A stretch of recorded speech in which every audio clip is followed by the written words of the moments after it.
Journey of Meaning, Part 7. When Meaning Returns Home. We might expect the journey to end with the dreamscape. After all, language has travelled an extraordinary distance. It began by simply describing the world. Then it learned to compare one thing with another. It grew into poetry and literature, expanded into whole emotional landscapes and eventually entirely new worlds with their own internal rules. It's hard to imagine meaning travelling any further. It doesn't. Instead, it turns around and begins to make the journey back home. And this is where symbolism begins. There is a striking difference between symbolism and the distance that meaning has travelled up until now. While psychedelic language keeps opening new doors, symbolism starts closing them again. It does it by packing more and more into a single image. Consider Federico Garcia Lorca's repeated use of the colour green. At first, it's just colour. Then, as his poetry unfolds, green gradually gathers together desire, fate, death, longing, the landscape of Andalusia, and the symbolic colour of the region itself and the night. Eventually, the colour alone is enough to bring that whole world of meaning back into our minds. Green symbolises all of this.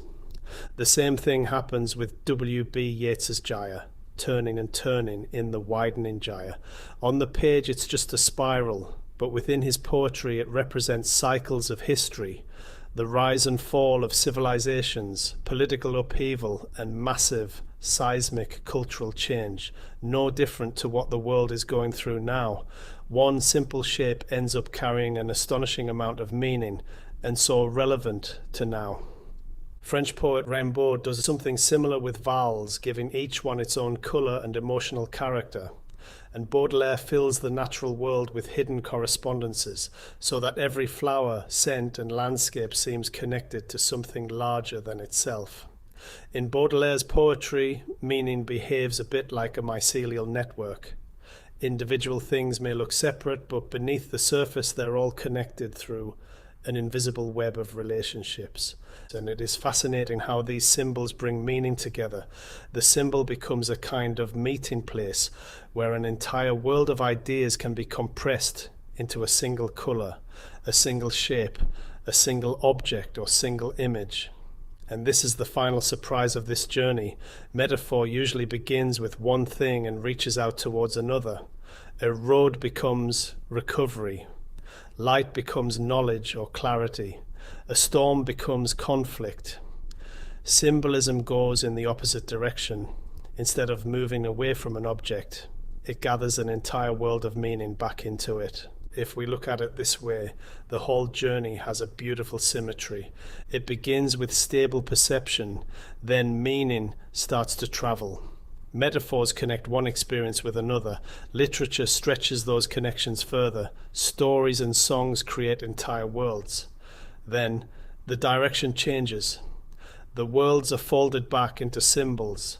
These are images so rich that they can carry a huge amount of meaning all by themselves. I am not saying that meaning expands and then contracts.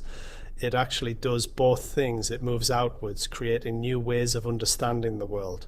Then it moves inwards again, turning those worlds into symbols that we all, every one of us, carry within us.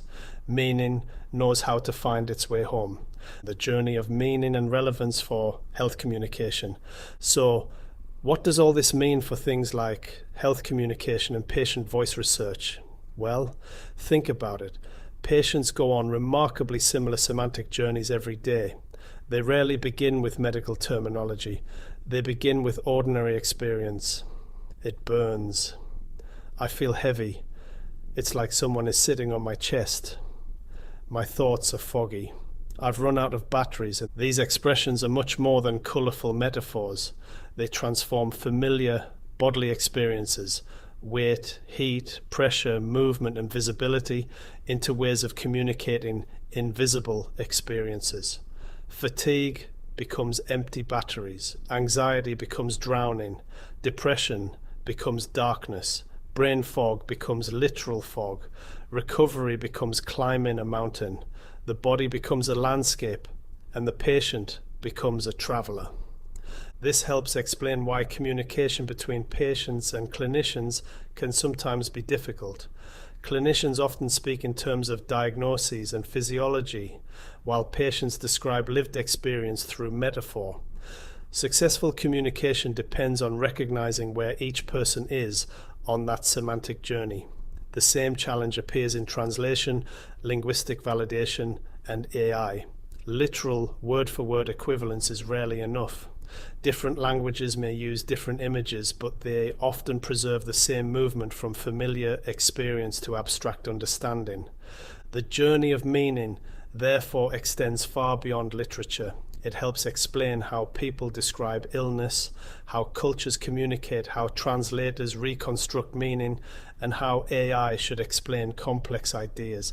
Meaning is not simply transferred from one person to another, it travels, and successful communication depends on preserving that journey.